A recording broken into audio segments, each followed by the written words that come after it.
कृष्ण भगवान की जय। जन्माद्यस्य यतोऽन्वयादितरतश्चार्थेष्वभिज्ञस्वराट् तेने ब्रह्महृदाय आदिकवये मुह्यन्ति यत्सूरयः तेजो वारिमृदां यथा विनिमयो यत्र त्रिसर्गो मृषा धाम्ना स्वेन सदा निरस्तकुहकं सत्यं परं धीमहि निगमकल्पतरोर्गलितं फलं शुकमुखादमृतद्रवसंयुतं पिबत भागवतं रसमालयं मुहुरहो रसिका भुवि भावुकाः। गोपाल कृष्ण भगवान की जय। नवव्या स्कंध्याच्या सुरुवातीला परीक्षित राजा शुकाचार्यांच्याकडनं काय ऐकलं त्याचे थोडक्यात उजळणी करतो म्हणा की हे महर्षे, या सगळ्या मन्वंतरांचं आपण सविस्तर वर्णन केलं. त्या सध्या चालू असलेल्या वैवस्वत मनूचा इतिहास सांगितला की जो द्रविड देशाचा सत्यव्रत नावाचा राजा होता. असं सगळं आपण सांगितलं, सृष्टीचं वर्णन सांगितलं वगैरे वगैरे. तेव्हा हा जो आत्ताचा मनू आहे, सवयी विवस्वतः पुत्रो मनुरासी जितश्रुतम देशां वंशं पृथक ब्रह्मन् वंशानुचरितानि च कीर्तयस्व महाभाग नित्यम शुश्रुताम हिनः. की आम्हाला ऐकण्याबद्दल मोठं प्रेम निर्माण झालंय. आपण या सगळ्या वैवस्वत मनूच्या मानवी वंशाचं कीर्तन केलं, मानवी वंशाचं वर्णन केलं तर फार बरं होईल. तेव्हा सूत महाराज सांगतात, त्या सगळ्या अधिकारी महात्म्या ऋषींच्या सभेमध्ये बसलेले असलेले शुकाचार्य परीक्षित राजाच्या या प्रश्नावरती हसले आणि म्हणले, श्रूयतां मानव वंश प्राचुर्येण परंतव न शक्यते विस्तरतो वक्तुम वर्षशतैरपि. हे राजा, अरे शेकडो वर्ष सांगत बसलो तरी ह्या मानव वंशाचं इत्थंभूत माहिती सांगता येणार नाही म्हणले, पण काही थोडक्यात सांगतो म्हणले. प्रमुख माणसं तुला सांगतो त्यातली. आणि मग शुकाचार्य सांगायला सुरुवात करतात की अगदी प्राचीन काळी भगवंताच्या नाभिस्थानापासून एक कमल दिव्य प्रकट झालं. त्या दिव्य कमलामध्ये स्वतः स्वयंभू ब्रह्मदेव प्रकट झाले. त्या ब्रह्मदेवापासनं, त्यांच्या मनापासूनच मरीची आणि कश्यपांचा जन्म झाला. त्या कश्यपाची जी आदिती पत्नी होती तिच्यापासनं विवस्वानाचा जन्म झाला. विवस्वान म्हणजे सूर्य. त्या विवस्वानाची संज्ञा नावाची पत्नी होती, तिच्यापासून या श्राद्धदेव मनूचा जन्म झाला, म्हणून त्याला वैवस्वत असं म्हणतात. या श्राद्धदेव मनूला श्रद्धा नावाची पत्नी होती. त्या श्रद्धा पत्नीपासून त्याला 10 मुलं झाली. इक्ष्वाकु, नृग, शर्याती, दिष्ट, धृष्ट, करुष, नरिष्यंत, पृषध्र, नभग आणि कवी. त्या वसिष्ठाने मित्रावरुणांचा यज्ञ करून त्याला ह्या 10 मुलांची प्राप्ती करून दिली.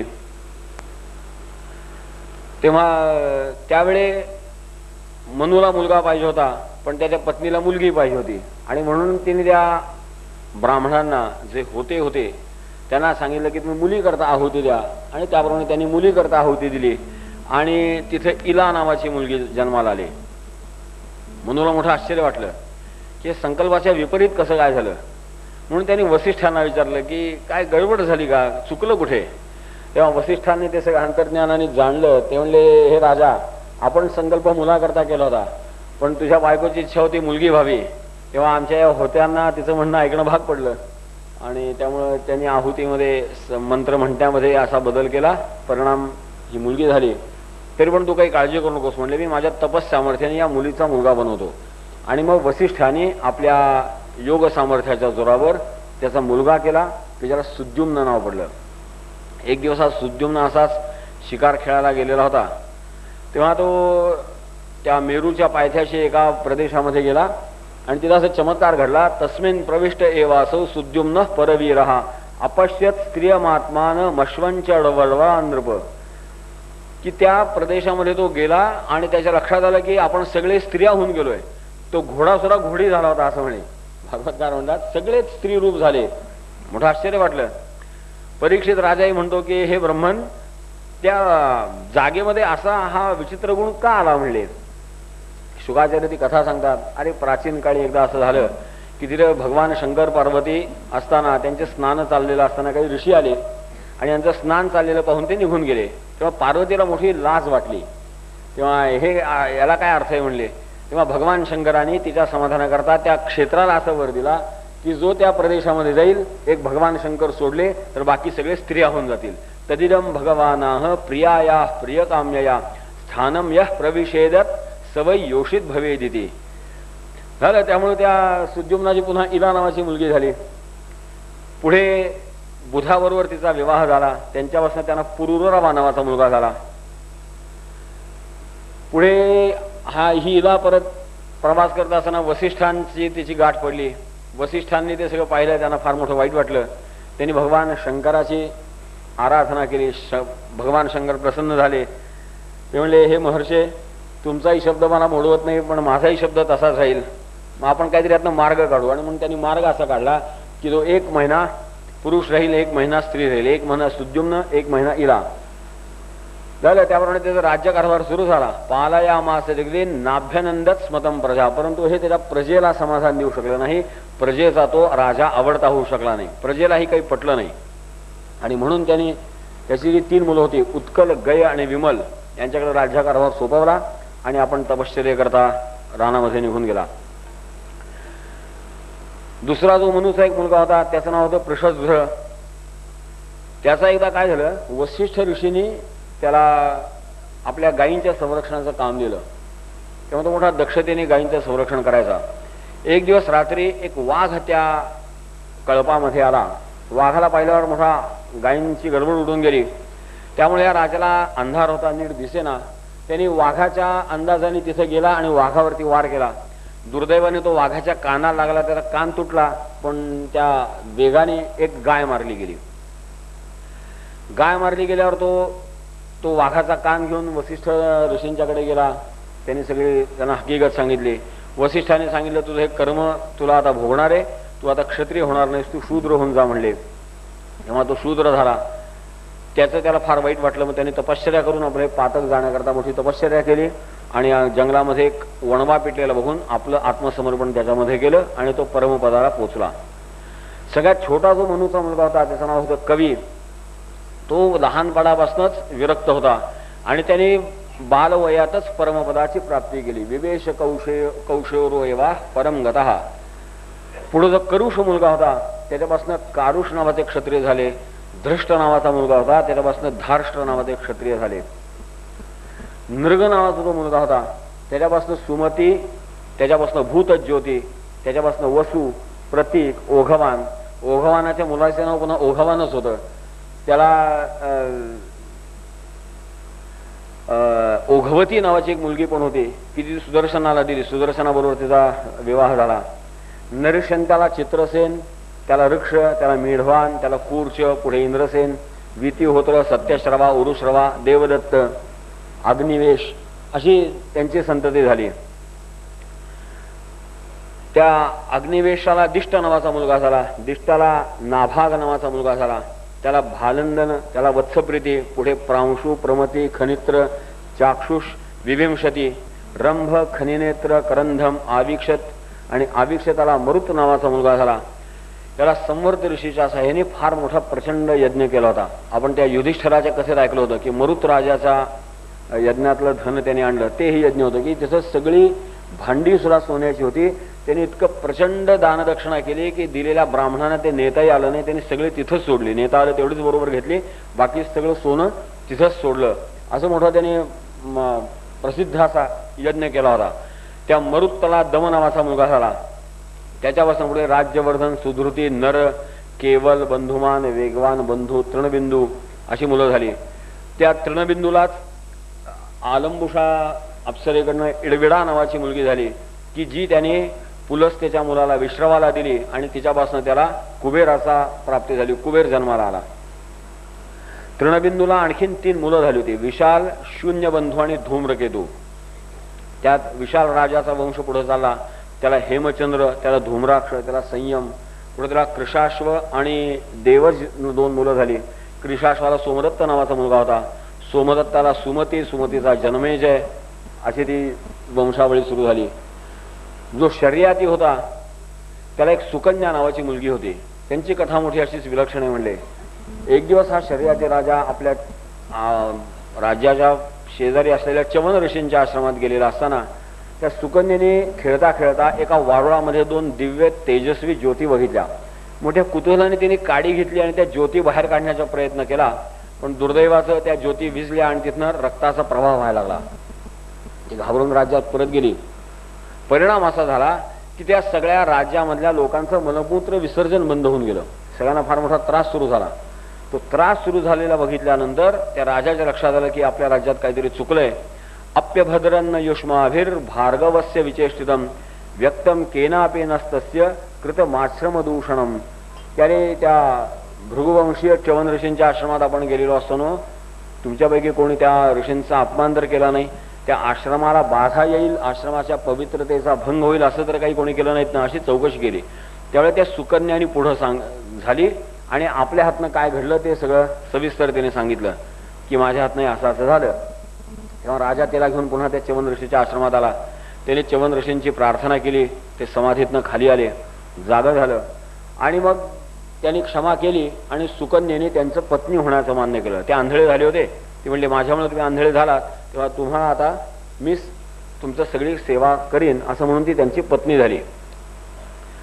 त्यांचा संसार चालला होता. मोठी निष्ठेने त्या सुकन्येने त्यांची सेवा आराधना केली. च्यवन ऋषी मोठे प्रसन्न होते. एक दिवस योगायोगाने असं झालं, अश्विनी कुमार त्यांच्या आश्रमामध्ये आले होते.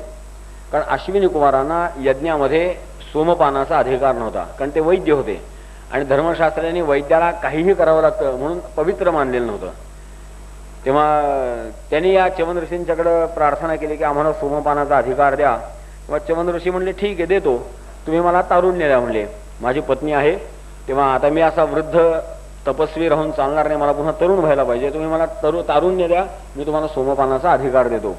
तेव्हा तेच त्यांचा ठराव झाला. त्यामुळे अश्विनी कुमारांनी त्यांना घेऊन शेजारच्या तीर्थामध्ये उडी मारली. त्या तीर्थातनं बाहेर पडले ते तिन्ही पुरुष एकसारखे दिसत होते. सुकन्या मोठी गडबडून गेली. तिने अश्विनी कुमारांची प्रार्थना केली आणि मग अश्विनी कुमार दोघं बाजूला झाले आणि च्यवन ऋषी सुकन्येबरोबर सुखाने राहायला लागले. एक दिवस हा शर्यती राजा तिथे आलेला असताना त्यांनी पाहिलं आपली मुली एका तरुणाबांड अशा तेजस्वी पुरुषाबरोबर बसली, त्यांचं काही ग्रहादी कृत्य चालली आहे. त्याला मोठा राग आला की आपल्या मुलीने न जाणो तो च्यवन ऋषी म्हातारा होता म्हणून त्याला धोका दिला काय, आणि म्हणून तो तिला संतापून बोलला. तेव्हा ती मुलगी पुढे होऊन म्हणली की असा काही तुम्ही गैरसमज करून घ्या. एवं ब्रुवाणम पितरम सीमयमाना शुचिस्मिता उवाचतात जामाता तवैश्व भृगुनंदन, की हे आपलेच जावई तेच भृगुनंदन च्यवन ऋषी आहेत. तेव्हा राजाला मोठा आनंद झाला. त्यांचं ते दिव्य सामर्थ्य बघून राजा मोठा प्रसन्न झाला. त्यांनी जो यज्ञ केला त्या यज्ञामध्ये च्यवन ऋषींनी आपल्या तपस सामर्थ्याने अश्विनी कुमारांना सोमपानाला बोलवलं. अश्विनी कुमार आले.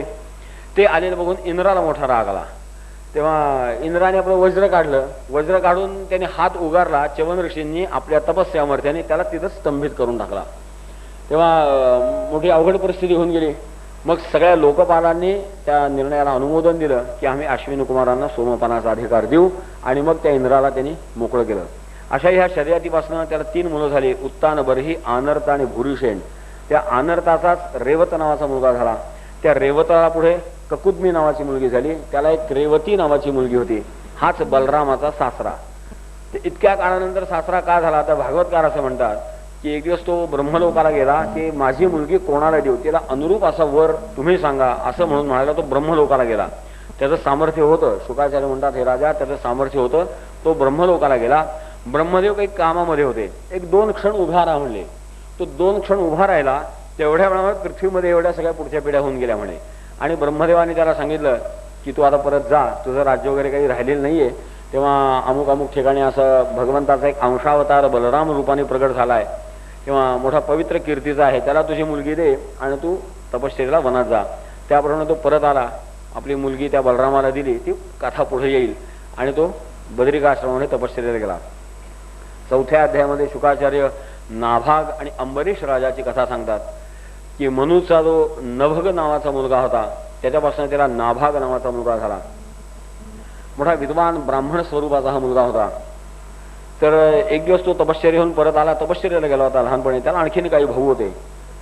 तो येईपर्यंत भावाने वडिलांच्या इस्टेटीच्या वाटण्या करून घेतल्या होत्या आणि मोठ्या उदारपणे त्याला सांगितलं आता आपले वडील जेवढे शिल्लक राहिलेत तुझ्या वाटण्याला हिस्सा म्हणून तू त्यांनाच घेऊन जा. हा विद्वान होता, बरं आहे म्हटला, सगळ्यात मोठी इस्टेट मला मिळाली. तो वडिलांना घेऊन आला. पुढे त्याच्या वडिलांनी त्याला सांगितलं की तू केलंस ते चांगलं केलंस म्हणले, यांच्यापेक्षा जास्त इस्टेट तुला येतो, तू एक काम कर म्हणले, अमुक ठिकाणी अंगिरस गोत्रोत्पन्न ब्राह्मण यज्ञ करतायत, पण त्यांचा यज्ञ परिपूर्ण होत नाही, त्यांचं अमुक अमुक जागी चुकतंय, किंवा तू तिथं जा, त्यांना या 2 वैश्वदेव संबंधी 2 चुकत आहेत हे तू सांग, म्हणजे त्यांचा यज्ञ पूर्ण होईल. यज्ञ पूर्ण झाला की ते स्वर्गलोकाला जातील, ते सगळे धन तुला देऊन जातील म्हणले. तेव्हा तो त्याप्रमाणे नाभाग तिथे गेला. आणि खरंच तिथं तसं झालं होतं की त्यांना तो मार्ग सापडत नव्हता, यज्ञ पूर्ण होत नव्हता. हा तिथे गेला, याने ती त्यांची चूक सांगितली, मोठे प्रसन्न झाले, यज्ञ पूर्ण झाला. यज्ञ पूर्ण झाल्यावर त्यांना स्वर्गलोक मिळाला, म्हणून त्यांनी ते सगळं धन त्या नाभागाला दिलं. हा तो धन गोळा करून निघाला, त्याच्यासमोर एक काळा कभिन्न पुरुष उभा राहिला. तो म्हणला, हे सगळं धन माझं आहे म्हणला, तेव्हा तू हे घेऊ शकत नाहीस. हा म्हणला, त्यांनी मला दिलंय, यज्ञातनं शेष राहिलेलं असतं ते सगळं माझं आहे म्हणले, तू तुझ्या वडिलांना जाऊन विचारून ये. तेव्हा बरं म्हणला नाभाग. परत आला, वडिलांना विचारलं की बाबा असा असा एक पुरुष तिथं आला आणि तो म्हणला यज्ञशेष राहिलेलं माझं असतं, तुझ्या वडिलांना विचारून ये. तेव्हा त्याचे वडील मोठे प्रसन्न झाले, म्हणले बरोबर आहे त्याचं, तो रुद्रदेव असणार आहे, किंवा तो रुद्रदेव असेल तर यज्ञातनं जे शिल्लक राहतं ते सगळं रुद्राच्या मालकीचं असतं, ते तुला घेता येणार नाही, तू त्याला तसं जाऊन सांग म्हणले. झालं. तो परत आला नाभाग. त्यांनी विचारलं की आपण रुद्र आहात का? तो पुरुष होय म्हणला. तो म्हणला, मग माझ्या वडिलांचा निर्णय आहे, हे सगळं धन आपलं आहे.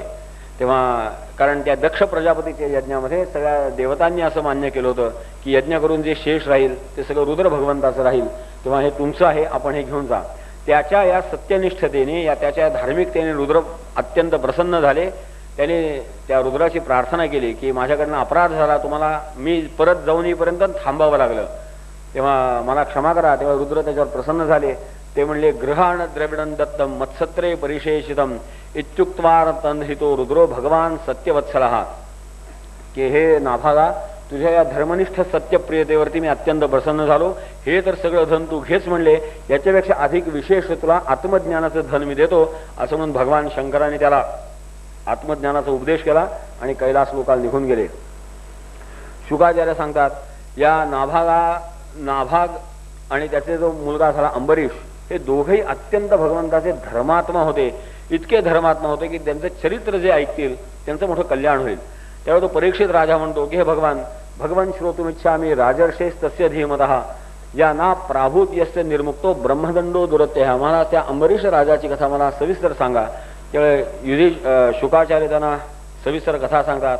वासुदेवे भगवती तद्भक्तेषु च साधुषु प्राप्तो भावम परम विश्वम येनेदम लोष्ठवत स्मृतम. मोठा चक्रवर्ती सम्राट हा अंबरीश राजा होता, परंतु भगवंताचा मोठा अधिकारी भक्त होता, त्यामुळे त्याला हे सगळं त्याचं राज्य, त्याची संपत्ती, ऐश्वर हे असं तुच्छ लोष्ठवत वाटत होतं. तेव्हा त्याचं सगळं जे काही मनःपूर्वक साधना होती ते भगवंताची करायचे. मोठा अतिशय चांगला तो राजा होता. खूप मोठं सविस्तर त्याच्या राज्याचं वर्णन केलंय. एक त्याचं सूत्र फार मोठं महत्वाचं आहे की भागवतकार त्या राज्याचं वर्णन असं करतात, स्वर्गोन प्रार्थितो यस्य मनोजय रमरः प्रियः, की देवतांनाही प्रिय असणाऱ्या स्वर्गाची याचना अंबरीश राजाचे नागरिक करत सुद्धा नव्हते. त्यांना स्वर्गापेक्षा जास्त सुख अंबरीश राजाच्या नागरीमध्ये होते. असा मोठा तपस्वी महात्मा होता. स इत्थम भक्तियोगेन तपोयुक्तेन पार्थिव स्वधरेविण हरिः प्रीणन संगान सर्वान शनैर्जहो, की सगळ्यांचं आपल्या तपश्चर्येच्या सामर्थ्याने, भक्तीच्या आश्रयाने त्यांनी जे पालन केलं. राजा जर भक्त असला, राजा जर तपस्वी असला, तर त्याचे प्रजाजन इतके सुखी होतात की त्यांना स्वर्गाचं सुखही त्याच्यापुढे तुच्छ वाटतं. असा भागवतकारांचा संदेश या अंबरीश कथेतनं त्यांनी सांगितला. या अंबरीश राजा मोठा विष्णू भक्त होता. त्याने द्वादशी प्रधान एकादशी व्रत घेतलं होतं 1 वर्षभराचं, की एकादशीचं पारण द्वादशीला सोडायचं त्या मुहूर्त असेपर्यंत.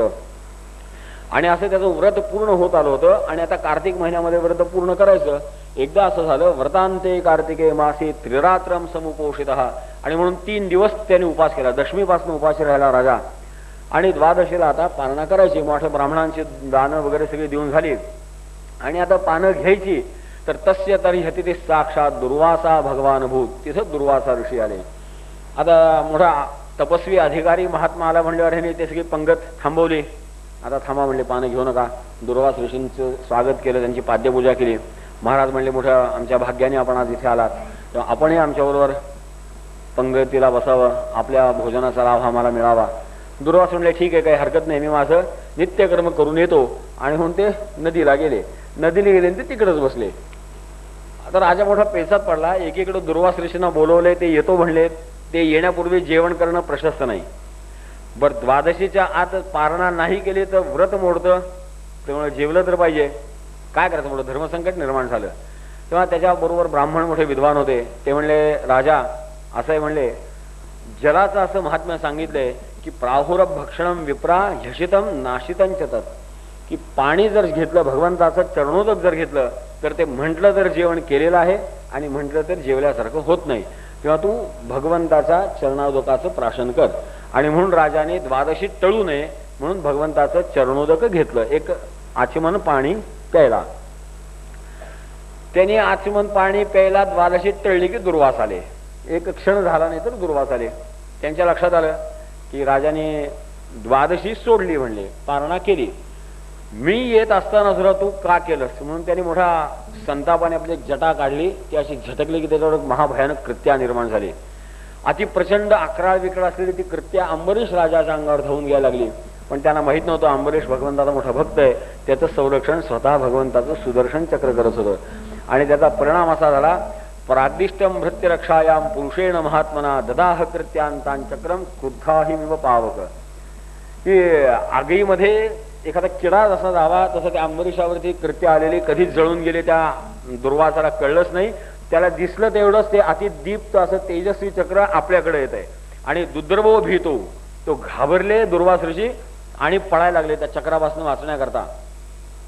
भागवतकार सांगतात, दुर्वास कुठे कुठे गेले म्हणले, दिशो नभ क्ष्मां विवरान समुद्रान लोकान सपालान त्रिदिवं गतस्सः यतो यतो धावती तत्र तत्र सुदर्शनं दुष्प्रसहं ददर्श, की त्याने पाताळात गेले, समुद्रात गेले, डोंगराच्या गुहांमध्ये लपायचा प्रयत्न केला. तिन्ही लोक हिंडले.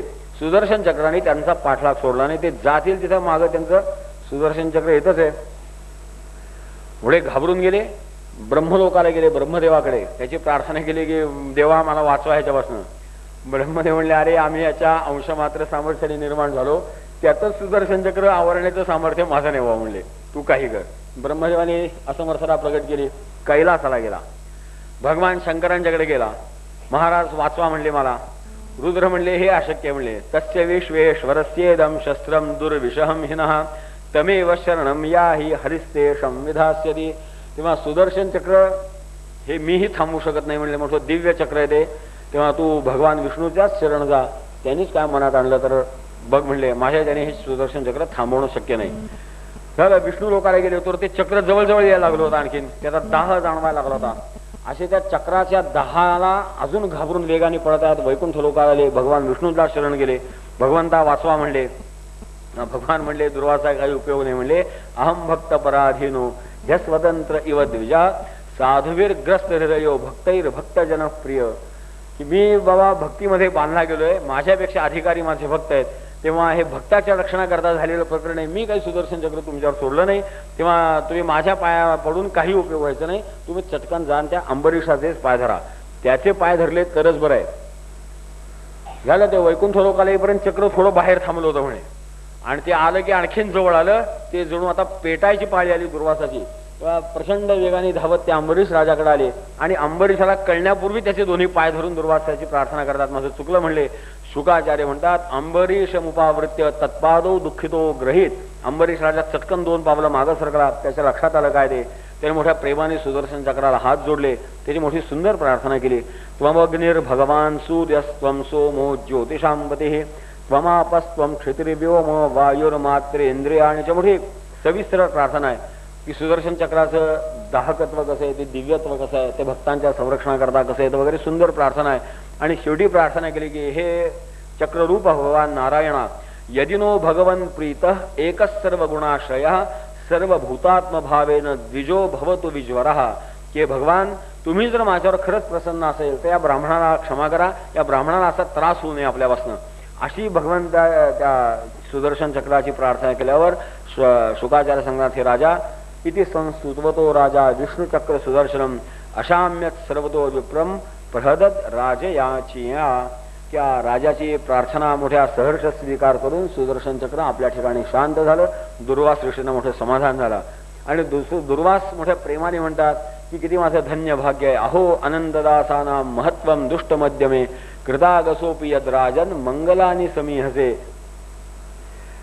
की माझं चुकलं खरं म्हणले, परंतु त्यातनं एक मोठं समाधानाची गोष्ट निर्माण झाली की भगवंतापेक्षाही भगवत भक्तांचा अधिकार किती मोठा आहे हे या दृष्टीने प्रत्ययाला आलं की खरोखर या जगामध्ये भक्तांचाच अधिकार भगवंतापेक्षाही मोठा आहे, कारण स्वतः भगवंतच त्या भक्तांचा दास आहे. असं मोठं दिव्य चरित्र ह्या अंबरीषा, तुझ्यामुळे मला अंबरीषाची मोठी स्तुती केली. आणि ते म्हणतात कीर्तिम परमपुण्यांच कीर्ती यश्यती भूरियम, की हे अंबरीष राजा, की हे पहिलं प्रकटीकरण जे भक्ताचं झालं की भगवंतापेक्षा भक्ताचं सामर्थ्य मोठं असतं. ही तुझी कीर्ती या कल्पांतापर्यंत राहील, नव्हे पुढच्या कल्पामध्ये सुद्धा ही कीर्ती जाईल, असं मोठं प्रसन्नतेने वरदान देऊन परत गेले. शुकाचार्य सांगतात राजा दुर्वासांचा हा सगळा खेळ व्हायला 1 वर्ष लागलं होतं. तो पळत तिकडे सगळीकडे जाऊन आला, तो मनुष्यांचं 1 वर्ष होऊन गेलं होतं. पण हा राजा 1 वर्षभर केवळ विष्णूचं चरणोदकच घेऊन राहिला, त्यांनी पारणा फेडली नाही. आणि मग दुर्वास ऋषी समाधान झाल्यानंतर त्यांनी पुन्हा ती पंगत पुढे वाढायला सांगितली, पुन्हा स्वयंपाक केला, पुन्हा दुर्वास ऋषींना जेवायला घातलं आणि मग आपलं व्रत सोडलं. असं मोठा दिव्य चरित्र या अंबरीष राजाचं आहे. इत्येतत् पुण्यमाख्यान अंबरीषस्य भूपतेः संकीर्तयन ननुध्यायन भक्तो भगवतो भवेत, की असं या अंबरीष चरित्राचं जे सांगोपांग अध्ययन करतात, कीर्तन करतात, श्रवण करतात, त्यांना भगवंताच्या भक्तीचा लाभ होतो. 6व्या अध्यायामध्ये पुन्हा वंश सांगताना परीक्षित राजाला शुकाचार्य सांगतात, हे राजा, या अंबरीषाला 3 पुत्र होते, विरूप, केतुमान आणि शंभू. विरूपापासनं पृषदश्व, त्याच्यापासनं रथितर, रथितरापासनं रथितराला मुलगा नव्हता म्हणून त्यांनी अंगिरा ऋषींच्या कडनं एक यज्ञ केला आणि त्याच्यापासनं त्याला मुलं झाली. मनुचा आणखीन एक जो मुलगा होता इक्ष्वाकू, तो शिंकेतनं प्रगट झाला असं वर्णन आहे की नासिकेतनं शिंक आले ब्रह्मदेवाने, तो प्रगट झाला म्हणून त्याचं नाव इक्ष्वाकू पडलं. त्याला 100 मुलं होती, त्यातले मोठे विकुक्षी, निमी आणि दंडक होते. आणि मग त्यांनी या सगळ्या आर्यवर्तावरती राज्य केलं. एक दिवस या इक्ष्वाकू राजाने श्राद्धा करता या विकुक्षाला मांस आणायला सांगितलं. त्यामुळे तो मृगया करता वनामध्ये गेला, खूप हिंडला, बऱ्यापैकी मृगया केली आणि खूप दमला होता, भूक लागली होती. म्हणून आता आपण इतकं सगळं नेलंय, थोडं आपली भूक भागल्याशिवाय राजधानीत पोचायचं कसं, म्हणून त्याने एक त्यातला थोडंसं मांस, एक ससा हळूच खाल्ला आणि उरलेलं नेऊन दिलं. उरलेलं नेऊन दिल्यानंतर त्या ब्राह्मणांच्या लक्षात आलं की हे मांस अपवित्र झाले, हे श्राद्धाला चालणार नाही, आणि म्हणून त्याने ते मांसाचा त्याग केला. इक्ष्वाकू राजाला त्याचा मोठा राग आला आणि त्याने आपल्या मुलाला विकुक्षीला मी जिवंत असेपर्यंत राज्याच्या बाहेर राहा आणि असा शाप दिला, दंड दिला आणि त्याला राज्याच्या बाहेर हकलला. पुढे त्याचं देहावसन झाल्यानंतर विकुक्षी परत आला. त्याच्यापासून त्याला पुरंजय नावाचा मुलगा झाला. त्यालाच कोणी इंद्रवाह किंवा कुकुत्स्थ असं नाव आहे. तेव्हा शुकाचार्य प्रश्न करतात, हे राजा, हे नावाभिधा त्याला का प्राप्त झाली? तेव्हा ते म्हणजे असे हा पुरंजय अति पराक्रमी होता. देवासुर संग्राम जो झाला त्यावेळी इंद्र ज्यावेळी हतबल झाला होता त्यावेळी देवता लोकांनी याला मदतीला याचना केली. हा मदतीला गेला, पण असुरांच्या बरोबर एकटा पायी कसा लढायचा म्हणून देवतांनी इंद्राला बैल बनवलं आणि त्या बैलावरती याला स्वारी करायला लावली. आणि हा बैलावर सुद्धा पुढे बसला, म्हणला वशिंडापाशी बैलाच्या बसला, उगं मागं सरकत बसला नाही. असा मोठा दिव्य पराक्रम केला. असा त्या कुकुपाशी बसला असल्यामुळे त्याचं नाव कुकुत्थ पडलं, किंवा इंद्र ज्या ह्याचं वाहन झालं म्हणून त्याचं नाव इंद्रवाह पडलं. याच्याच वंशात पुढे रामरायाचा जन्म झाला म्हणून त्याचं नाव काकुस्थ पडलं. रामरक्षामध्ये काकुस्थ संबोधन आहे बघा, त्या कुकुस्थपासून पडलं. या पुरंजयाला अनेना नावाचा मुलगा होता, त्याला पृथु नावाचा मुलगा झाला. त्याला विश्वरंध्री, त्याच्यापासून चंद्र, युवानश्व, शाबस्त, बृहदश्व, कोवलयवाश्व, त्याच्यापासून त्यांनी धुंधू नावाचा राक्षस मारला म्हणून त्याचं नाव धुंधुमार पडलं होतं. त्याला जवळजवळ 1000 मुलं होती, पण त्यातली 3च राहिली या धुंधुमाराच्या युद्धात. बाकी सगळी मारली गेली होती. 3 कोणती राहिली? तर दृढाश्व, कपिलाश्व आणि भद्राश्व. त्या दृढाश्वापासून हरियाश्व आणि त्याच्यापासून निकुंभाचा जन्म झाला. निकुंभापासून बर्हणाश्व, पुढे कृशाश्व, सेनजित आणि युवनाश्व हे जन्माला आले. या युवनाश्वाच्या पुढे एक चमत्कारिक कथा अशी घडली की त्याला संतती नव्हती म्हणून त्यांनी पुत्रकामेष्टी यज्ञ करण्याकरता ऋषींना पाचारण केलं होतं. तो यज्ञ वगैरे परिपूर्ण होत आला होता. त्या रात्री त्याला मोठी तहान लागली. कुठं पाणी मिळेल म्हणून हुडकत हुडकत तो यज्ञशाळेत आला. तिला त्या कुंभामध्ये पाणी होतं. ते पाणी होतं खरं म्हणजे अभिमंत्रित पाणी. हा राजा ते पाणी प्यायला, खरं म्हणजे ते पाणी द्यायचं होतं त्याच्या पत्नीला. हा ते पाणी प्यायला म्हणल्यावरती मोठी अवघड परिस्थिती झाली. मग ऋषींनी त्याच्या कुक्षीतून एक फाडून तिथनं ते मुलगा बाहेर काढला. आता ह्याला आई नव्हती ना, मग याचं पालन करायचं कोणी? तेव्हा इंद्राने आश्वासन दिलं, माम धाता, मी ह्याचं पालन करतो असं म्हणून इंद्राने त्याच्या पालन पोषणाची जबाबदारी स्वीकारली. म्हणून त्याचं नाव मानधाता असं पडलं. म्हणे त्याचं नाव त्रसदस्यू असंही ठेवलं गेलं होतं, पण मानधाता हे नाव त्याचं प्रसिद्ध झालं. मोठा आत्मज्ञानी होता हा. त्याला शशबिंदूची जी मुलगी बिंदुमती ही पत्नी म्हणून मिळाली. तिच्यापासून त्याला पुरुकुत्स, अंबरीश आणि मुचुकुंद नावाचे 3 मुलं झाली. आता हा अंबरीश म्हणजे तो भक्तराज अंबरीश नाही, हा पुढचा अंबरीश. अशी नावाची साधर्मता पुष्कळ येते. त्याने असं गडबडून जायचं कारण नाही. म्हणून भागवतकारांनी इथं बारीकशी टीप दिली की हा तो भक्तराज अंबरीश वेगळा आणि हा अंबरीश वेगळा. तेव्हा असे नावं राहू शकतात. अनेक वेळा असं आपल्या इथे चालतं की चुलत्याचं, आजोबांचं, पणजोबाचं नाव पुढं वंशात येतं. अशी नावं पुनरुक्त होत जातात. यांनी कालमानाची गणना करू नये. कारण एका शहाण्या विद्वानाने असं मांडलं होतं की केशवायनमान नावायनमान 24 भगवंताची नावं आहेत कृष्णाची. तेव्हा हे महाभारत उत्तरकालीन संध्या प्रयोग सुरू झाला म्हणले. पण तसं काही समजायचं कारण नाही. ही भगवंताची अनादी नावं आहेत. तेव्हा पुढं ती नावं ठेवली गेली म्हणजे त्याचा जन्म त्याच्या पुढं झाला असं समजायचं काही कारण नसतं. तसं या अंबरीश राजाची अशी टीप दिली त्यांनी. त्याला 50 मुली पण झाल्या. त्या 50 मुली त्या सौभरी ऋषीशी त्यांनी विवाह केला. ती कथा मोठी अशीच गमतीची आहे. अर्थात आपल्याला सगळ्या कथा सविस्तर ऐकायला आज एवढा वेळ नाही, अजून रामकथा आजच्याच कथेमध्ये आहे. तेव्हा या सौभरी ऋषीचं असं झालं की तो या मानधाताकडे एक पत्नी मागायला गेला. मोठा ऋषी तपस्वी होता. तपश्चर्या करत असताना त्याला असाच एका माशाचा सहवास प्राप्त झाला आणि त्यालाही आपण लग्न करावं अशी इच्छा झाली. म्हणून त्या मानधाताकडे आला. तर मानधाता म्हणला, मला 50 मुली आहेत बाबा, कुठलीही घेऊन जा, कुठलीही घेऊन जा असं थोडंसं उपेक्षेने बोलल्यासारखं या ऋषीला वाटलं. तो म्हणला, माझं असं वृद्ध स्वरूप बघून याचा इच्छा दिसत नाही, त्याला दाखवतो म्हणला मी काय ते. आणि त्याने आपल्या तपस्सामर्थ्याने एक तेजस्वी पुरुषाचं रूप धारण केलं. त्याचा परिणाम असा झाला 50च्या 50 त्याच्या गळ्यात पडल्या. तेव्हा प्रत्येकाला हाच वर पाहिजे. त्याला नाईलाज असो 50ची लग्न करावं लागलं. आणि मग पुढे त्याला मोठा पश्चाताप झाला की मी एक 10 मिनिट सुद्धा त्या 2 क्षण त्या माशाच्या सहवासात संध्यावंदनापुरता राहिलो तर माझी अवस्था झाली. दुर्जनाचा सहवास आणि लोकांचं काय होईल अशी ती कथा संत सहवास आणि दुष्ट सहवास याचा भेद करणारी आहे. पुढे यांनी तपश्चर्याने आपलं परमपद प्राप्त करून घेतलं असं भागवतकार सांगतात. तेव्हा तो मानधाता जो अंबरीश मुलगा होता त्याच्यापासून यौवनाश्व, त्याचा हरित, त्याच्यापासून पुरुकुत्स, त्याच्यापासून त्रसदस्यू, अनरण्य, हरियश्च, अरुण, त्रिबंधन, सत्यव्रत. हाच सत्यव्रत त्रिशंकू नावाने प्रसिद्ध झाला. ती विश्वामित्राची कथा आपल्याला माहिती आहे की त्याला त्याने स्वर्गपदाला नेलं, देवतांनी ढकललं. याने आपल्या तपश्चर्याच्या आधारावर त्याला तसंच अंतरिक्षात अजूनही तो त्रिशंकू लटकून राहतोय. सशरीरो गतस्वर्ग मद्यापी दिविदृश्यते पतितो वा क्षिरा देवैस्तेनैव स्तंभितो बलात. की हा त्रिशंकू तो राजा, त्याची कथा मोठी सविस्तर आहे. त्याच्यापासून हरिश्चंद्र नावाचा मुलगा झाला. त्याला रोहित नावाचा मुलगा होता. मुलगा होत नव्हता म्हणून त्यांनी त्या वरुणाला प्रार्थना केली की माझा मुलगा मी तुला अर्पण करीन. तो रोहित जन्माला आला. ती कथा अशी मोठी सविस्तर आहे की माणसं कशी अडकत जातात. तो हरिश्चंद्र राजा पण असंच म्हणला की आता तर कुठं मुलगा जन्माला आलाय, 10-12 दिवस जगू तर दे त्याला, मग जगला तर देतो तुला. पुन्हा 10-12 दिवसांनी बोलून आला. राजा काय झालं, अजून त्याला दात येऊ दे म्हणला. दात आले नाही, दुधाचे दात आहेत म्हणला, खरे दात येऊ देत. खरे दात आले नाही, त्याचं मुंज होऊ दे म्हणला, मुंज झाली.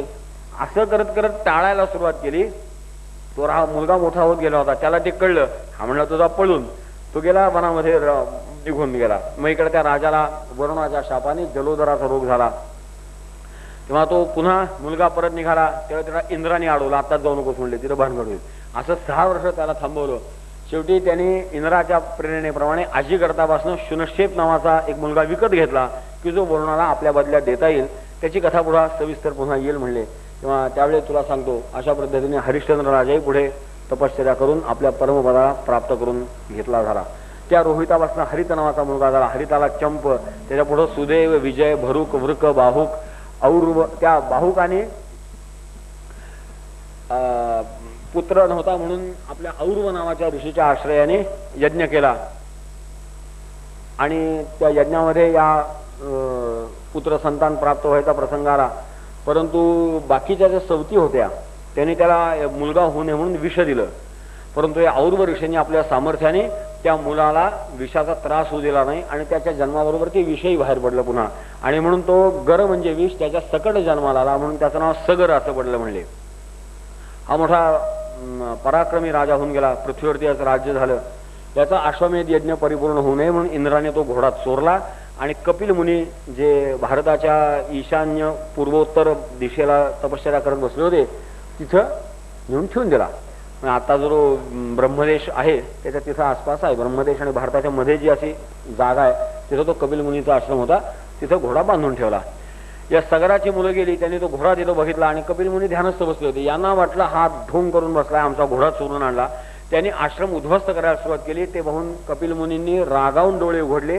तेवढ्या त्यांच्या क्षणिक रागाने त्यांची राख झाली सगळ्या सगरपुत्रांची आणि तो रागेचा ढीग तिथं पडला. कपिल मुनी पुन्हा आपल्या ध्यानामध्ये मग्न झाले. त्याला असमंजस नावाचा आणखीन एक मुलगा होता. भागवतकार म्हणतात हा जडभरतासारखा पूर्वजन्माचा एक मोठा अधिकारी योगी होता. त्याला या संग दोषाचं ज्ञान असल्यामुळे त्यांनी असमंजस व्रत धारण केलं होतं की वेळासारखा वागायचा. आणि आता राज्यावरती बसवायचे प्रसंग आला तेव्हा यांनी काय केलं, आपल्या नागरिकांची काही मुलं शरीरावर टाकायला सुरुवात केली. लोक म्हणले अरे आज लोक फिरलंय, याला राजा करू नका. किंवा आता याला राजा करू नका असा निर्णय झाला. याला आता बाहेर काढून टाका म्हणले. याला हाकलायचं ठरल्यानंतर त्याने ते मान्य केलं आणि आपल्या योग सामर्थ्याने पुन्हा सगळी मुलं बाहेर काढून दिली. तेव्हा त्याचं हे योग सामर्थ्य बघून सगळे आश्चर्यचकित झाले. परंतु त्याचं इच्छा बघून की याला इथे राहायचं नाहीये त्यांनी सोडून दिलं. त्याचा भाऊ अंशुमान राज्यावरती झाला. आता त्याच्या त्या डोक्यात होतं की आपले हे चुलते सगळे कुठे जाऊन बसलेत, काही पत्ता लागत नाहीये. आणि म्हणून अश्वोयम नियत त्या तपास करत करत कपिल मुनीच्या आश्रमामध्ये आला. तिथं त्याला राखेचा तो ढीग दिसला, घोडा दिसला. त्यांनी त्या कपिल मुनींची प्रार्थना केली. ती प्रार्थना ऐकून कपिल मुनी प्रसन्न झाले. ते म्हणले अरे हे असंच झालं होतं. म्हणले अश्वोयम नियताम वत्स पितामह पशुस्तव इमेच पितरो दग्धा गंगांभोर हंती नेतरत. की या तुझ्या चुलत्यांचा उद्धार जर गंगाजल यांच्यापर्यंत येऊन पोचलं तर होईल, अन्यथा व्हायचा नाही. तू तुझ्या आजोबाचा घोडा घेऊन जा म्हणले. तेव्हा तो घोडा पुन्हा त्याने आणला, यज्ञ पुरा केला. यांनी त्याच्या डोक्यात ते बसलो होतं की आपल्या पूर्वजांचा उद्धार करायला गंगा तिथपर्यंत नेली पाहिजे. आणि म्हणून त्यांनी कठोर तपश्चर्या केली. ती तपश्चर्या पूर्ण झाली नाही. मग त्याची तपश्चर्या पुढे त्याचा मुलगा जो दिलीप राजा होता त्यांनी म्हणले मी येईन पण कोपी धारयिता वेगम पतंत्या मे महितले अन्यथा भूतलम भित्वा नृपम यास्य रसातलम. की अरे राजा मी जर अशी या देवलोकातनं पृथ्वी लोकावरती आले तर माझ्या वेगाने पृथ्वी पुन्हा रसातळाला ढकलली जाईल, तेव्हा माझा वेग धारण करणार कोण, त्याची योजना काय. पुन्हा भगीरथ चिंतेमध्ये पडला. मग गंगेने त्याला सूचना दिली की तू भगवान शंकरांची प्रार्थना कर, ते प्रसन्न झाले तर गोष्ट होईल. त्यांनी पुन्हा तपश्चर्या केली. भगवान शंकर प्रसन्न झाले. तोही खूप सविस्तर कथाभाग आहे. आज आपण नुसता त्याचा उल्लेख करत जाऊ. भगवान शंकर प्रसन्न झाले. त्यांनी आपल्या मस्तकावरती गंगेला झेललं, मस्तकावर धारण केलं आणि रथात बसून त्या भगीरथ राजाने जसा रथ जाईल तसं तसं तसं तो गंगेचा प्रवाह नेला.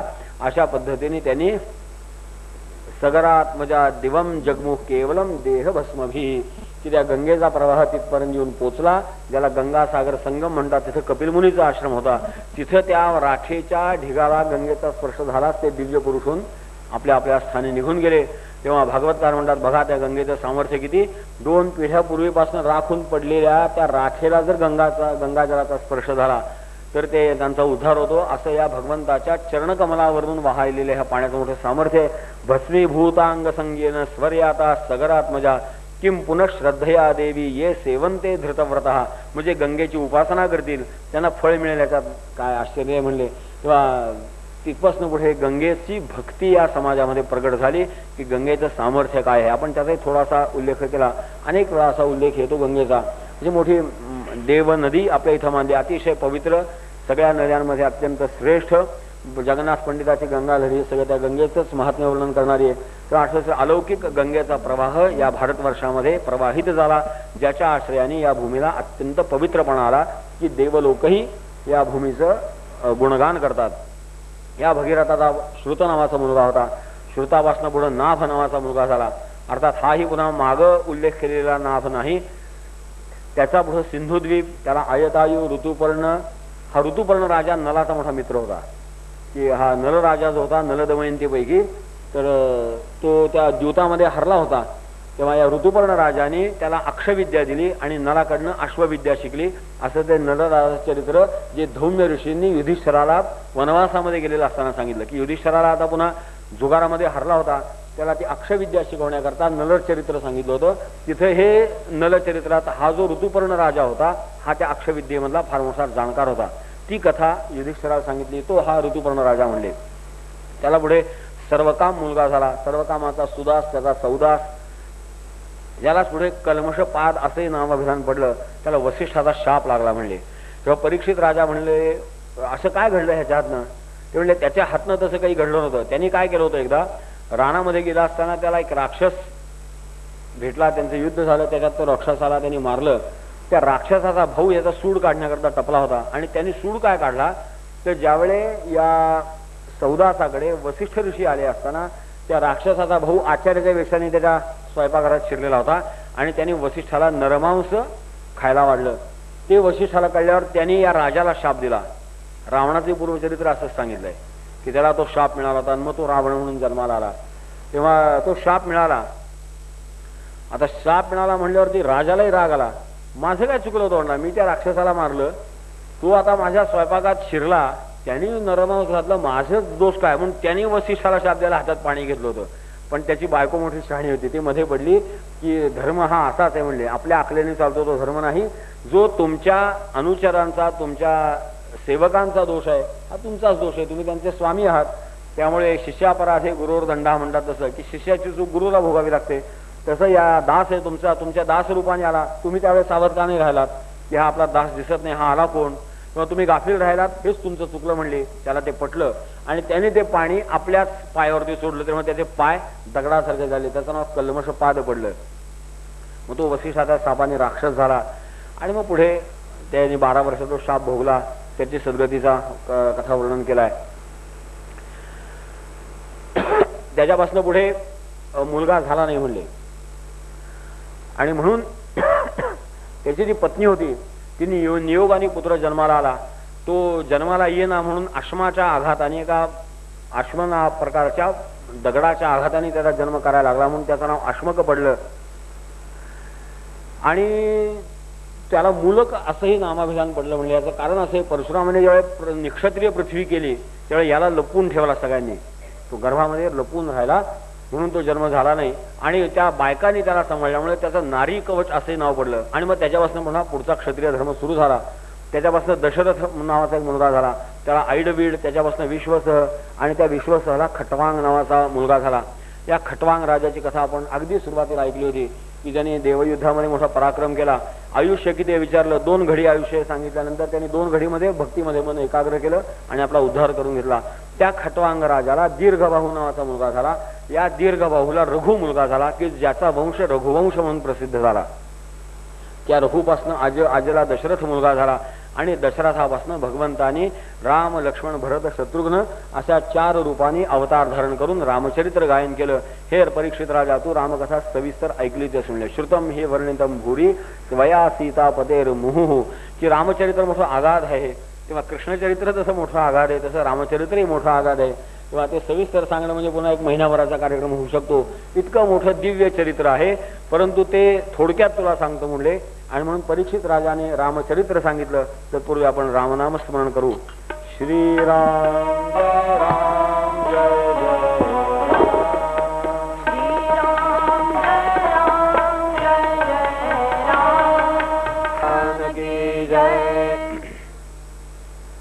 आणि 10व्या स्कंदामध्ये कृष्णचरित्र सांगण्यापूर्वी 9व्या स्कंदामध्ये शुकाचार्याने रामचरित्र सांगितलं. त्याचे एक कारण जी महत्वाची आहे, त्याचे एक अतिशय महत्वाचं कारण आहे की कृष्णचरित्र आणि रामचरित्र ही धर्माचं सांगोपांग स्वरूप व्यक्त करण्याकरता अनिवार्य अशी 2 चरित्र आहेत की ज्याला रामचरित्र कळलं नाही त्याला कृष्णचरित्र आयुष्यात कळण्याची शक्यता नाही. रामचरित्राच्या आश्रयाने आधी मनुष्याने आपल्या धर्मातलं व्यष्टी धर्माचं अंग प्रगट करून घ्यावं. ते पचलं की मग कृष्ण जन्मातल्या सगळ्या लीला, त्यांची संगती ही माणसाच्या लक्षात येते. कृष्ण जन्मातलं प्रमुख अंग हे व्यष्टी धर्माचं होतं. त्यामुळे व्यष्टी आणि समष्टी धर्माचा संतुलित अवस्था लक्षात घ्यायची असेल तर रामकृष्ण दोघांचेही चरित्र लक्षात घ्यावे लागतात. म्हणून आपण पुढे पुढे रामकृष्ण दोघांचाही उल्लेख करतो. किंवा असं प्रभू रामचंद्राचे चरित्र व्यक्ती धर्माचा एक आदर्श आहे, तो रामदास स्वामींनी आपल्या उपासनेमध्ये ठेवला आणि त्याचा परिणाम शिवाजी सारखा कृष्ण चरित्राच्या आश्रयाने प्रखर जे सनातन राज्य आदर्श असतं तसं राज्यवर छोट्या प्रमाणात का होईना करू ते शकले. याचं कारण या दोघं व्यक्तिमत्वांचा परिपूर्ण सांगोपांग विचार या राष्ट्रधर्मामध्ये करावा लागतो. व्यक्ती धर्मापासून सगळ्या गोष्टींची जी आवश्यकता असते ती प्रभू रामचंद्राच्या जीवनामध्ये पाहावी. समष्टी धर्म भगवान कृष्णाचा कळतो त्याच्यानंतर, आणि म्हणून कृष्णकथा कळण्यापूर्व रामकथेचा अभ्यास हा अनिवार्य आहे. रामकथा ही सामान्य माहीत असली तरी त्यातल्या प्रत्येक गोष्टीचं मर्म समजून घ्यावं लागतं. आता रामकथेची मर्म म्हणले तर अनंत काळ ही कथा चालत राहतील, कारण रामचरित्राचे जे उद्गाते त्यांची साक्ष अशी आहे.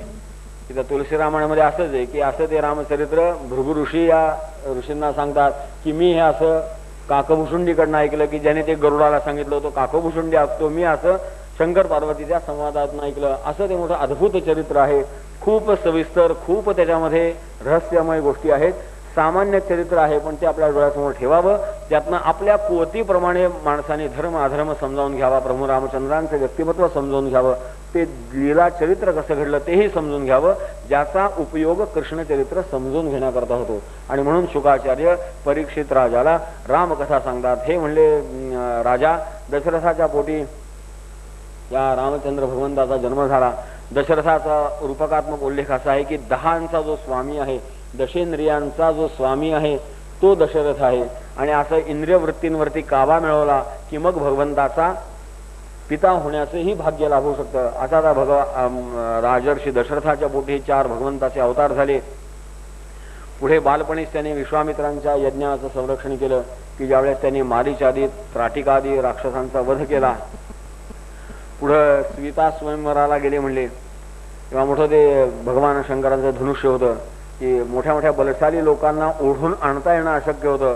असं मोठं कष्टाने तिथे आणून ठेवलं धनुष्य. यांनी लीलया आपल्या हाताने उचललं आणि त्याला प्रत्यंचाला होताना ते धनुष्यामध्ये काडकन मोडलं.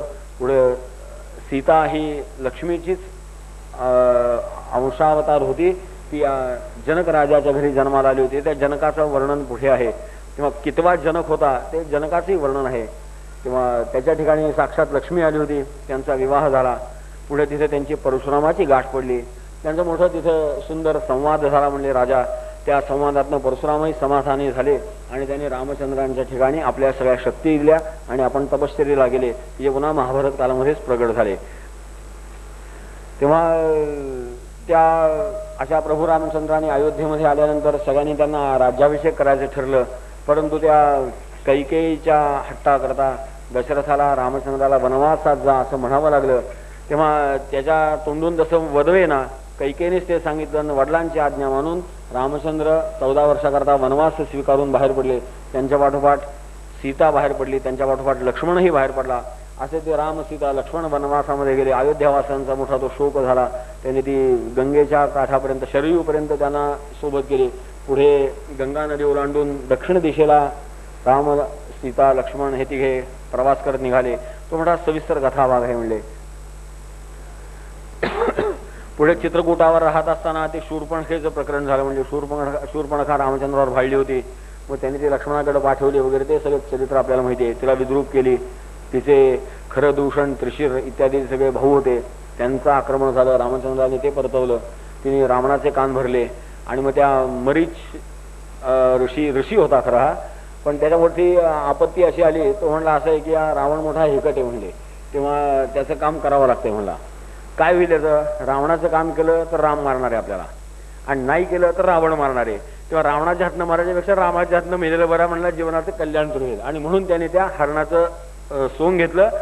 तो काही रावणाची इच्छा म्हणून आला नव्हता, कसंही केलं तरी हा मारणारच आहे. तेव्हा 2 वाईटातला अधिक कमी वाईट स्वीकारलं त्यांनी आणि त्या सुवर्णमृगाचं स्वरूप घेतलं. त्या सीतेला मोह झाला म्हणा, ही कथा त्याच्यामधले भावार्थ खूप वेगवेगळे आहेत. त्या मारीच्या मृगाचा वध झाला. रावणाने सीतेला पळवून नेली आणि सामान्य माणसासारखा राम शोक करत मग दक्षिण दिशेला निघाला. त्याला पुढे तो जटायू भेटला. जटायूचा अंत्यसंस्कार रामचंद्रांनी केला. पुढे कबंध राक्षसाचा उद्धार त्यांनी केला रामलक्ष्मणांनी. तिथनंच खाली गेल्यावर त्यांची हनुमंतादे सुग्रीव मित्रमंडळींची गाठ पडली. त्यांचं कल्याण करण्याकरता वालीचा वध केला रामचंद्राने आणि मग हनुमंताने ती सीता शोधली. मग असं सगळं वानर सैन्य घेऊन ते दक्षिण दिशेला आले. दक्षिण दिशेला आल्यानंतर समुद्राची प्रार्थना केली. प्रार्थनेने समुद्र वश होईना. मग रामचंद्राने बाण सिद्ध केला म्हटल्यावर समुद्र प्रकट झाला. त्यांनी मोठी रामचंद्राची स्तुती केली की हे भगवान, आपणच मर्यादा घालून दिल्या, त्या मर्यादेमध्ये आम्ही राहायचं, आम्ही उल्लंघन कसं करू शकू? तेव्हा आपण आमच्यासारख्या दासांवरती रागवणं काही उचित नाही. आपल्या सैन्यामध्ये नलनील हे जे मोठे स्थापत्य विशारद आहेत त्यांच्या आश्रयाने आपण हा सेतू माझ्यावरती बांधा, मी त्या सेतूचं धारण करीन. आजही तो रामाने बांधलेला सेतू तिथं दिसतो. तेव्हा असा तो मोठा अलौकिक सेतू बांधला. रामचंद्र हे लंकेला आले. अर्थात हे जे सगळं वर्णन आहे हे आपण समजतो किंवा दूरदर्शनवर पाहतो इतकं दांडिया राजसारखं साधं प्रकरण होतं. फार मोठा भीषण हा रणसंग्राम झाला. याचं कारण असं आहे की रामचंद्राने त्या दक्षिण टोकावरती रामेश्वराची स्थापना केली की जे शक्तिस्थान म्हणून वापरलं की भगवान शंकर हे शक्तीचं दैवत आहे, तेव्हा ते शक्तीचं स्थान होतं. त्याचा संकेत कुठं मिळतो तर या रामेश्वराची स्थापना करण्याकरता त्यांना बरोबरचे ऋषी उपयुक्त नव्हते. काही विशेष ऋषी आणि सामग्री पाहिजे होती. ती आणेपर्यंत मुहूर्त टळून जात होता. म्हणून मग हनुमंतानी तिथे शेजारी आणखीन एक हनुमंतानी स्थापन केलेल्या शंकराची स्थापना केली, ती तिथे आहे अजून सुद्धा. आणि मग रामेश्वराची स्थापना झाली. त्यात दोन संकेत आहेत की जसं मोठं काम करताना एक छोटं शक्तिस्थान निर्माण करावं लागतं, त्याच्या आश्रयाने साईट ऑफिस जसं असतं तसं हे हनुमंताने स्थापन केलेलं शिवलिंग होतं. पुढे भगवान शंकराची स्थापना केली. एक मोठं अलौकिक दिव्य युद्ध झालं की जे युद्ध त्याच्या पूर्वी कधी झालं नव्हतं आणि त्याच्यानंतरही कधी झालं नाही. की जसं ज्ञानोबारायांनी म्हणले राव रावण झुंझिनले कैसे, राम रावण झुंझिनले जैसे. की राम रावणांचं युद्ध कसं झालं म्हणले तर राम रावणांच्या युद्धासारखंच झालं, त्याला दुसरी उपमा नाही. असं ते अतिभीषण अतिप्रखर युद्ध झालं, अत्यंत अत्याधुनिक विज्ञानाच्या साधनांनी झालं असे संकेत या रामकथेमध्ये मिळतात. की आपण समजतो इतकं साध्या धनुष्यबाणातनं झालेलं युद्ध नव्हतं. त्या धनुष्याच्या संकल्पना, ते बाण, अस्त्रविद्या, ती विमानं, असं खूप प्रचंड त्याच्यामध्ये वैज्ञानिक संकेत आहेत. एक एक एक एक हळूहळू उलगडत जातील तसं ते अधिक स्पष्ट होईल. अतिभीषण नरसंहार झाला. तो एकूणच संहार रामायण काळामध्ये फार भयानक झाला की त्याच्यानंतर तसं भीषण युद्ध झालं नाही. महाभारतीय युद्ध सुद्धा त्याच्यापेक्षा थोडंसं हलकंच होतं. आणि या महाभारतीय युद्धापेक्षाही नंतरची झालेली युद्धही महायुद्धही थोडीशी कमीच होती. इतकी ती भीषण युद्ध होती. असं ते रामचंद्रासमोर युद्ध झालं. भगवान शंकरांची उपासना केली. त्यांनी आपल्या सैन्याकरता आवश्यक असणारं सामर्थ्य मिळवलं. प्रभू रामचंद्राचं वैशिष्ट्य असं मानतात की प्रभू रामचंद्राला रावणाशी युद्ध करण्याकरता भरताकडनं सहाय्य मागवता येणं शक्य होतं, परंतु रामचंद्रांनी तसं केलं नाही. ते आपल्या जोडलेल्या माणसांच्या आश्रयाने स्वतःचं सैन्य निर्माण करूनच केलं होतं की जो आदर्श शिवाजी राजांच्या पुढे असल्यामुळं त्यांनी शहाजीकडं पत्राची याचना कधीही केली नव्हती. शिवाजी महाराजांचा एकही खरिता गेला नाही की बाबा मला तुम्ही थोडेसे सैन्य पाठवून द्या. जे कारभारी शहाजीकडनं आले होते तेच घेतले. की जे अयोध्येतनं रामचंद्राबरोबर आला होता, एकटा लक्ष्मण होता फक्त, तेवढाच घेतला. आणि मग बाकी सगळी आपण माणसं जोडत गेली. शिवाजी महाराजांनी बरोबर रामकथेचा आदर्श असा समोर ठेवला होता की मला माणसं मिळवून द्या मग मी अमुक करीन. ही गोष्ट खोटी. असं रामराज्य सांगत नाही की माणसं मिळवायची असतात. रामदास स्वामी वाट बघत बसले नव्हते, त्यांनी माणसं जोडत नेली. आणि अशी जोडलेली माणसं जसं रामचंद्राच्या समोर हनुमंत रूपाने प्रगट झाली तसं रामचंद्र आणि हनुमंत एक झाले. मोठं देवतांचं राज्य स्थापन झालं. तसं शिवाजी महाराज समर्थ भेटू शकले आणि म्हणून ते राज्य स्थापन झालं. कारण आपण एक आठवण सांगितली होती ती अगदी लक्षात ठेवण्यासारखी आहे की आपल्या आर्यावर्तामध्ये शिवाजीसारखे शूर महापुरुष अनेक ठिकाणी होते. तेव्हा एक इतिहास संशोधकांनीच त्यांच्या चर्चेमध्ये असं झालं होतं की आमच्याकडे सुद्धा असे शिवाजीसारखे महापुरुष होते, पण काय करणार म्हणले, रामदास स्वामी सारखा कोणी अधिकारी महात्मा आमच्या समोरकडे नव्हता की जो आमच्या इथल्या शिवाजीला मार्गदर्शन करेल. तुमच्या देशातल्या भाग्याने हे दोन महात्मे एकत्र आले.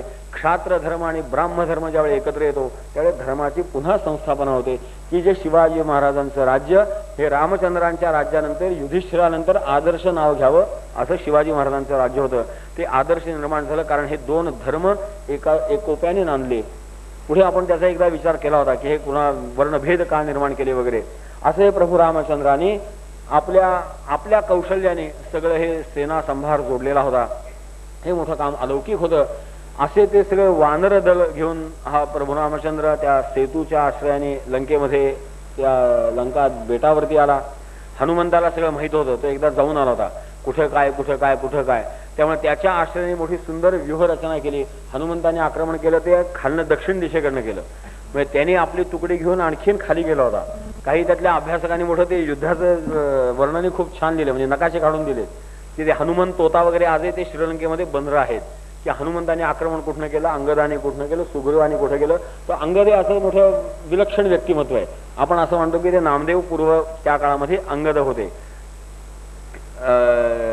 तेव्हा ते अंगद महाराज जे होते ते असे मोठं विलक्षण होते की त्याच्या प्रत्यक्ष वडिलांचा वध रामचंद्राने केला. वालीचा मुलगा होता. आणि आश्चर्याची गोष्ट म्हणजे त्याला यांनी आपला शेवटचा एक दूध शिष्टाई करता म्हणून रावणाकडे पाठवला.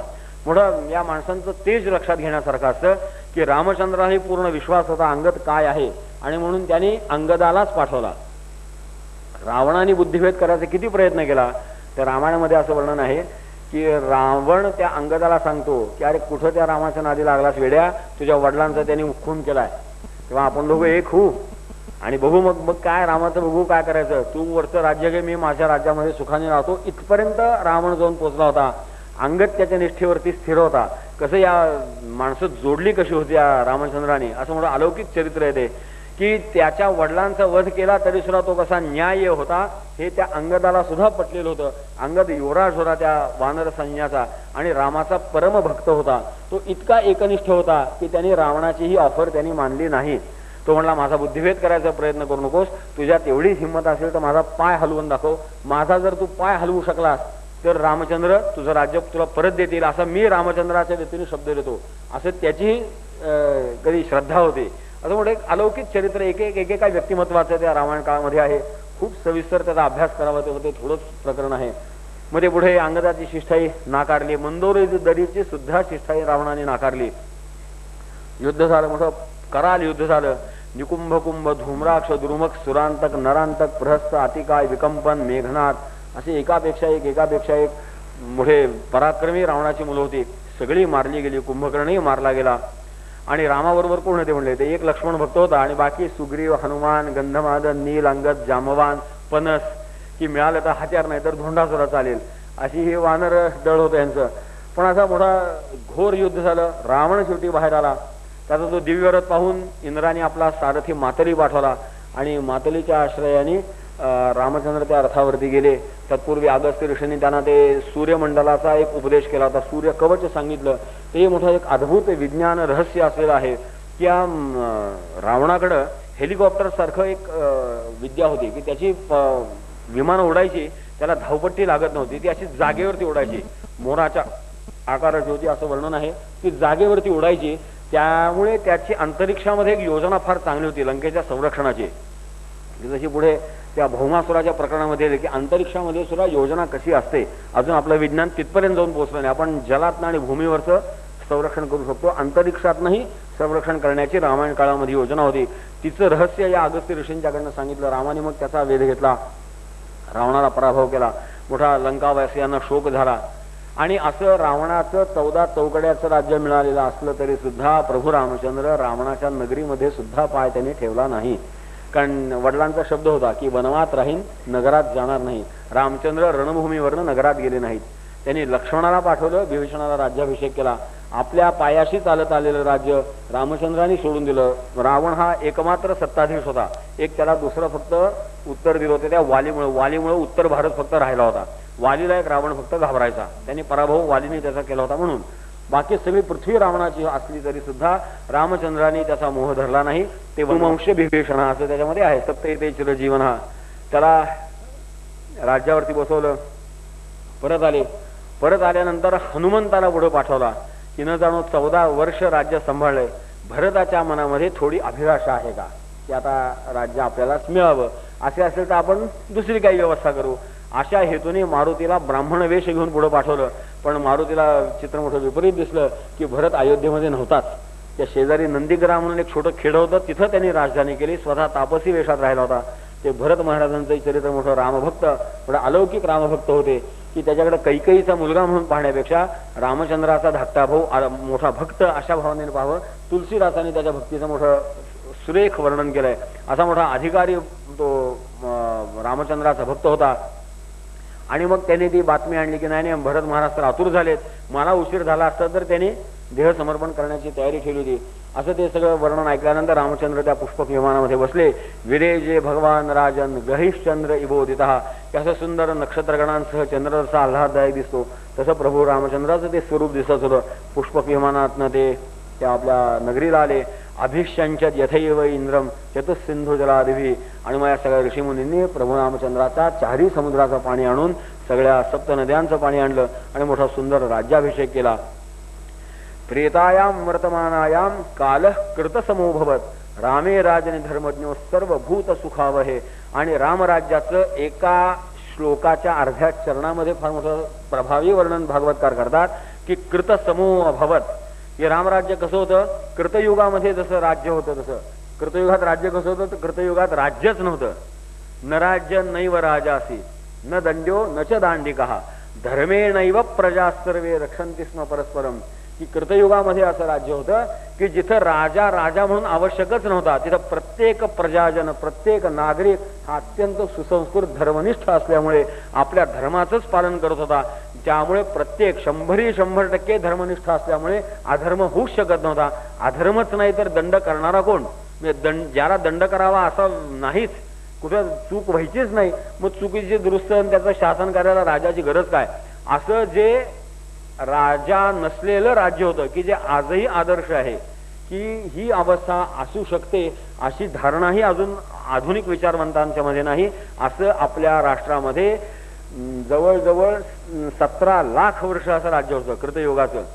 आणि म्हणून रामचंद्राचं वर्णन असं केलं की हे त्रेतायुगामध्ये रामचंद्राचा काळ होता. त्रेता संपता संपता रामचंद्राचं राजवट होतं, पण पुन्हा त्यांनी आपल्या राजवटीचं महत्व असं होतं की पुन्हा प्रजाजनांना त्या कृतयुगातल्या सारखं, म्हणजे असं मागं जाणं ही आदर्श गोष्ट आहे आपल्या धारणेप्रमाणे, की कलियुगापेक्षा द्वापरयुगातलं राज्य अधिक चांगलं होतं. युधिष्ठिरासारखं, युधिष्ठिरापेक्षा रामचंद्राचं राजवट अधिक चांगली होती. आणि रामचंद्रापेक्षा कृतयुगातली जिथं राजवटच राज्य म्हणून नव्हती, धर्मेणैव प्रजा सर्वे रक्षन्ति स्म परस्परम, असं मोठं अलौकिक आपली इथं राष्ट्रव्यवस्था प्राचीन होती खरं म्हणजे. तेव्हा कम्युनिझम म्हणतात ते याच्यापेक्षा आणखीन आदर्श त्यांच्याकडे पण नाहीये. की आता इथं कोणी राजा नाही, हे कम्युनिझमला उलगडलं नाही. त्यांनी जर थोडं याचं अध्ययन केलं असतं रामराज्याचं तर कदाचित त्या मार्क्सने आणखीन काही वेगळं लिहिलं असतं, कदाचित पृथ्वीवरचं अजून काही बरं झालं असतं. पण ते त्यांच्या पाश्चिमात्य दृष्टिकोनात राहिले. तेव्हा कम्युनिझमचाही जर आदर्श बघायचा असेल तर ही अति प्राचीन काळाची आपली ती व्यवस्था होती. की आजही पहा की जी राज्यव्यवस्था या आपल्या पृथ्वीतलावरती आधुनिक विचारवंतांनी मांडली त्यातले सगळ्याचं जर सद्गुण पाहिले तर हे आपल्या प्राचीन राजवटींशी मिळते जुळते. जसं ध्रुवाचं राज्य होतं, जसं हे रामचंद्र पूर्वीचं राज्य होतं, रामरायाचं राज्य होतं, युधिष्ठिराचं राज्य होतं, की जे जे राज्याचा आदर्श घटक मानला जातो तो सगळा यांच्या काळामध्ये अनेक वर्ष नांदत होता असं वर्णन आहे. काय होतं म्हणले तर वनानि नद्यो गिरयो वर्षाणि द्वीपसिंधवः सर्वे काम दुघा आसन प्रजानाम भरतर्षभ. की रामरायाचं प्रजेच्या दृष्टीने महत्व काय होतं तर प्रजेला कामधेनू जशी असते की जशी प्रजे इच्छा असेल तसं त्याप्रमाणे फळ मिळायचं, तसं प्रजेला नदीपासनं वनांपासनं पावसापासनं डोंगरांपासनं जशी इच्छा असेल त्या प्रत्येक गोष्टी ज्या 100% निसर्गाच्या नियंत्रणात आहेत त्याही प्रजेला अनुकूल वागत होत्या. हे सामर्थ्य रामराज्याचं आहे. की रामराजा आदर्श का तर तिथं पाऊसही वेळेवर, नाहीतर आपल्या अवस्था समर्थाने वर्णन केली तसं वेळे पाऊस पडेना नाहीतर नास्तकवणी उघडेना. पडायला लागला तर असा पडतो की बाबा थांब म्हणायची पाळी येते, आणि थांबला की असा थांबतो की पड म्हणायची पाळी येते. याचं कारण एकच आहे की आपली राष्ट्रव्यवस्था ही चांगली नाही, आपला नागरिकांचा वर्तनाचा धर्माचा भाग संपत चाललाय, त्यामुळे अशी फळं भोगावी लागतात. रामराजाच्या काळात तसं नव्हतं. पुढे रामकथेचा समारोप करताना मग त्या रामचंद्राचं आणखीन एक महत्वाचं गुणवर्णन सांगतात की अत्यंत शुद्ध निष्कलंक असलेली जी अग्निपरीक्षा देऊन आलेली होती अशा पवित्र पत्नीचा सुद्धा रामचंद्राने प्रजे करता म्हणून त्याग केला, मोठ्या कष्टाने त्याग केला. की आपला धर्म पुन्हा पुन्हा सांगतो की राजाला व्यक्तिगत आयुष्यापेक्षा प्रजा संरक्षणाचं एकमात्र त्याचा धर्म अतिशय महत्वाचा असतो. हा प्रभू रामचंद्राने आपल्या आचरणाने दाखवून दिला आणि म्हणून तो अधिकच श्रेष्ठ विद्वानांच्याकडे मानला गेला की ज्या रामचंद्राचं अध्ययन करतात त्यांनी याच्यावरती टिपा दिल्यात की हा प्रभू रामाचा राजा अधिक आदर्श वाटतो, कारण त्याने आपल्या गर्भवती स्त्रीचा, पत्नीचा सुद्धा, एकच बायको होती त्याला, एक पत्नीव्रती होता, तरी सुद्धा प्रजेच्या करता म्हणून त्याग केला. आता हा आदर्श राजा, हा आपल्या भारताचा आदर्श राजा होता. आता आपले राजे ह्याच्यापुढे कसे तुलना करायचे की जे प्रजेला नाडून आपले पैसे गोळा करतात, आपली स्टेट करतात, तेव्हा त्यांना हा रामचंद्राचं चरित्र कसं पचायचं. तेव्हा रामचंद्राचं चरित्र हे असं आदर्श होतं. आपले हे आदर्श आपल्या समोर असले पाहिजेत की रामाचं राज्य म्हणजे कसं राज्य होतं, तर असं सर्वांगाने विचार करण्यासारखं रामाचं राज्य होतं की त्यातलं एकही अंग असं नव्हतं की जिथे काही कमी राहील. असं त्या सीता त्यागाने रामचंद्राची राजे पण हे परिपूर्ण झालं असं त्यातले अभ्यासक मानतात. त्या रामचंद्राला कुशल व मुलगा 2 मुलं झाली. लक्ष्मणाला अंगद आणि चित्रकेतू नावाची 2 मुलं झाली. भरताला तक्ष आणि पुष्कळ नावाची 2 मुलं झाली. शत्रुघ्नाला सुभाऊ आणि श्रुतसेन नावाची 2 मुलं झाली. या शत्रुघ्नाने त्या मधुवनामध्ये या वसती करून राहिलेल्या लवण राक्षसाला नाश केला. तिथं मथुरा नगरी वसवली. ती मथुरा कृष्णकालापर्यंत चालत आलेली होती.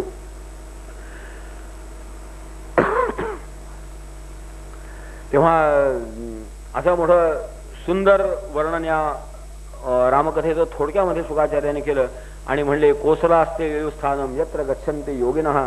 की रामचंद्राने काय केलं, आपलं सगळ्या नगरातले वासी सगळे वैकुंठाला नेले. संपूर्ण अयोध्या रामचंद्राने वैकुंठाला नेली असं रामायणामध्ये वर्णन आहे. पुरुषो रामचरित्रम श्रवणैरुपधारयन् आंध्रशंस्य परो राजन कर्मबंधैर्विमुच्यते. त्याचे रामरायाच्या चरित्राचा अभ्यास करतात ते स्वतः तसेच त्याच्या परमपदाला प्राप्त होतात जसं अयोध्यावासी प्राप्त झाले.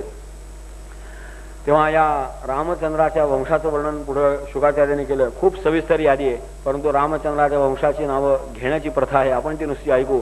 की कुशापासनं अतिथी, पुढे निषध, नभ, पुंडलिक, क्षेमधर्मा, देवनिक, अनिह, परियात्र, बलस्थल, वज्रनाभाचा पुढे खगण, विधृती, हिरण्यनाभ, पुष्य, ध्रुवसंधी, सुदर्शन, अग्निवर्ण, शीघ्र, मरु, त्याच्या पुढे कलाप, प्रसुश्रुत, संधी, अमर्षण, महास्वन, विश्वसाव, प्रसेनजित, तक्षक, बृहद्वल. आणि हा बृहद्वल या महाभारती युद्धामध्ये कौरवांच्या बाजूने लढला. अभिमन्यूने त्याचा नाश केला असं वर्णन आहे.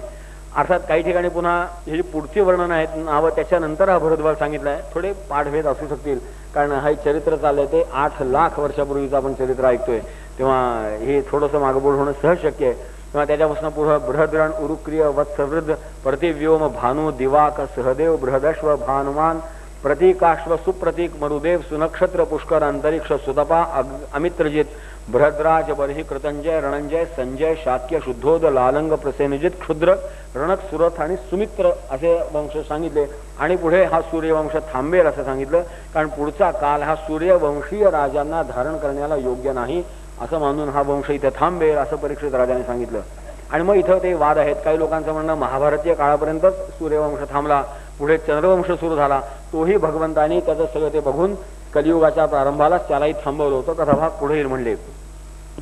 पुढे जो इक्ष्वाकूचा आणखीन एक पुत्र राहिला निमी, त्याची वंश सांगतो म्हणले.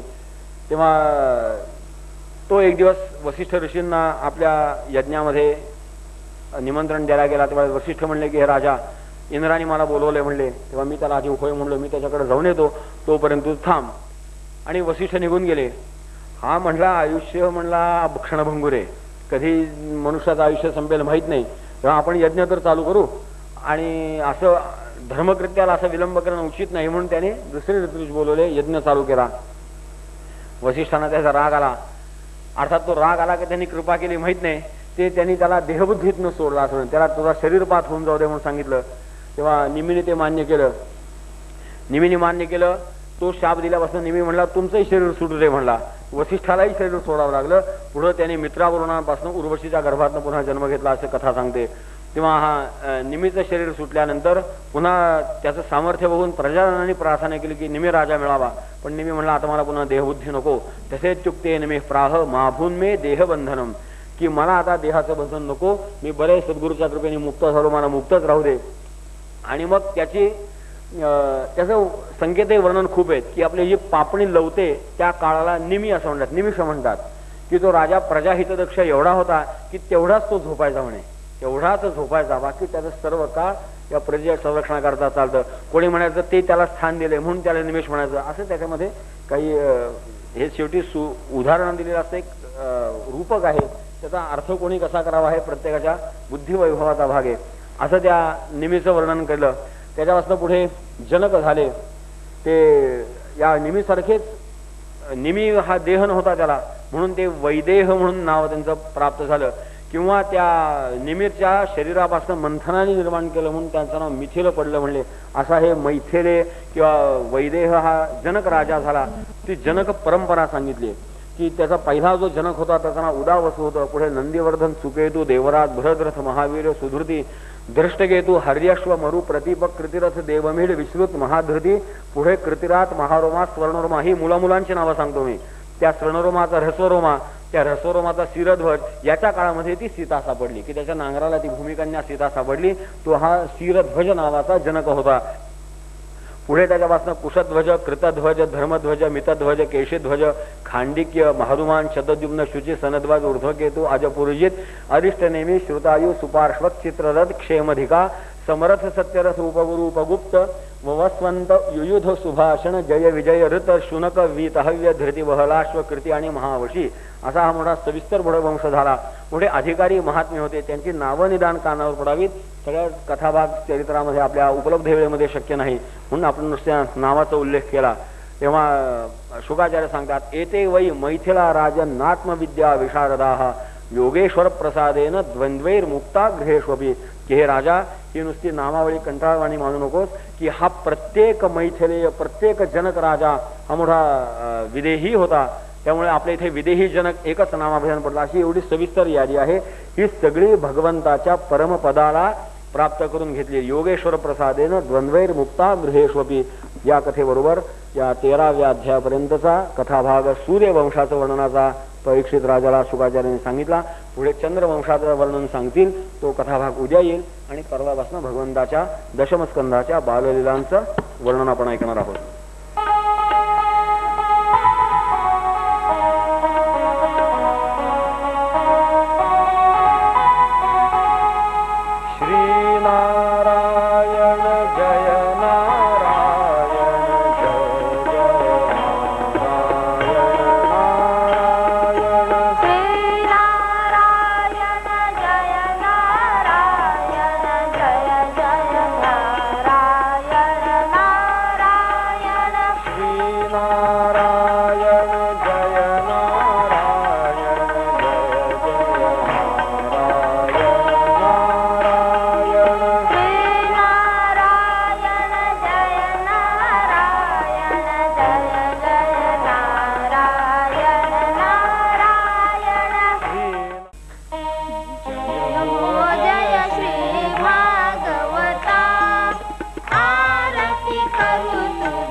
कवर्धा हरी विठ्ठल सद्गुरु ज्ञानेश्वर तुकाराम महाराज की जय सद्गुरु दास गणो महाराज की जय जय जय रघुवीर समर्थ नमः पार्वती पते हर हर महादेव।